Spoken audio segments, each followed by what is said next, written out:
You may want to go ahead and share out certain files, but just for a limited amount of time. In that case, what you can actually do is set expiry date for shared links.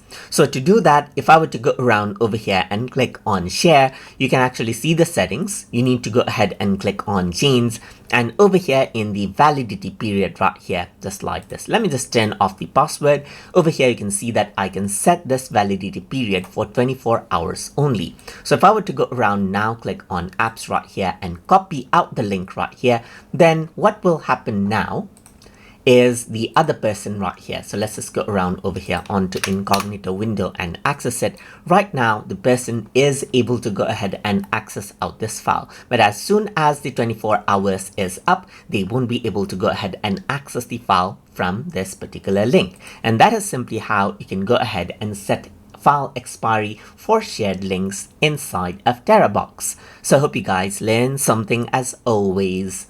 And as always, please like, comment, share, and subscribe.